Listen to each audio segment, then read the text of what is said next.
Hey guys, Charlie from Airplane Academy here. Today we're going to talk about how to handle your very first passenger in the airplane. So stick around and roll that intro.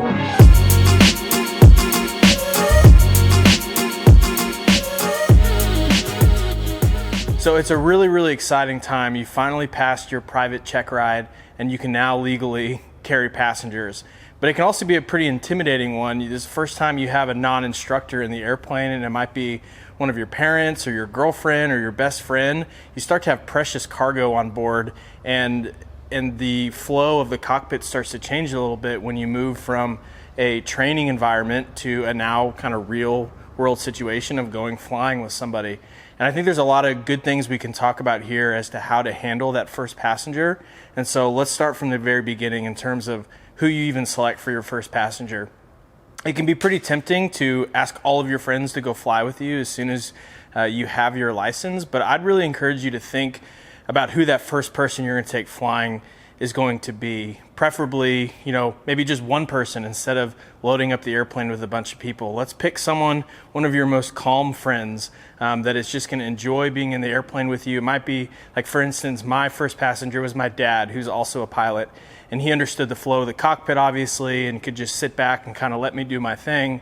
And it was a real kind of gentle transition into a non-training environment where I was responsible for the flight. So even just picking your first passenger is a really important part of taking your first passenger up. So pick the right person, and I'd encourage you maybe just to start with one person and move up from there.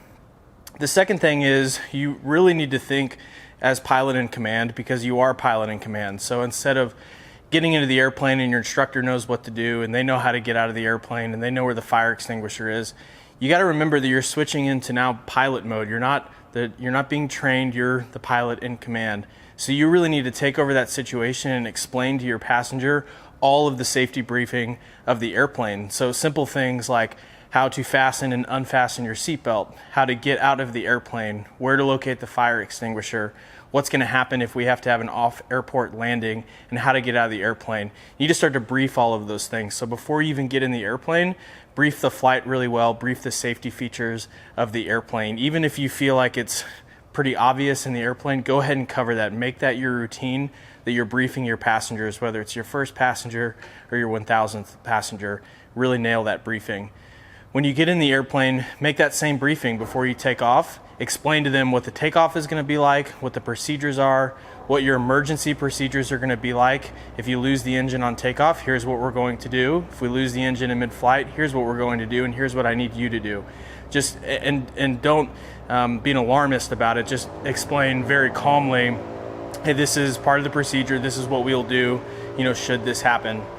And then once you're up in the airplane, the biggest thing I can say is just don't do anything new. Don't showboat. Don't try to show off. You really don't want to scare anyone, including and especially yourself.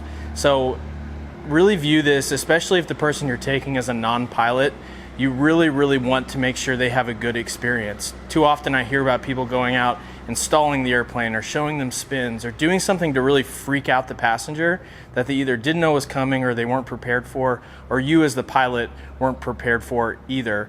So the best thing you can do, even though it might sound very normal or average or not exciting, is to just fly somewhere, have a real gentle, easy flight, and come back and land. Particularly for your first passenger, that's the best thing I think you can do, is just getting used to taking people, having normal flights, not pushing the limits, not really doing any flight maneuvers, making sure they have a great time so that they have a great first experience in a small airplane with you. And if you can just start that habit of having real gentle flights where you're not scaring people and you can build the reputation as a real safe, trustworthy pilot, that's only going to benefit you more and more as you try to fly more and you want to invite people on trips with you. If you have a reputation as someone who's going to push the limits, you're going to have a hard time finding anyone to fly with you. And so just really develop that reputation as a safe, measured pilot who's always trying to take the crew and your passengers into consideration for the safety and the comfort of the flight. So all those things you kind of put together, make sure you take the right person, really brief them well. Don't try to do anything weird or new or drastic on the flight, and just have a really safe flight, communicating with your passengers the whole time. The last thing that I will say that can help you during the flight in terms of briefing is to try to give them some sort of heads up about air traffic control. And what I mean by that is explain to them that if you're talking in controlled airspace, or even if you're in uncontrolled airspace, that you're going to need to be communicating with the other aircraft in the pattern or with the tower. And so if someone, tell them your tail number so that if they hear that, they're going to know that you have to give a response.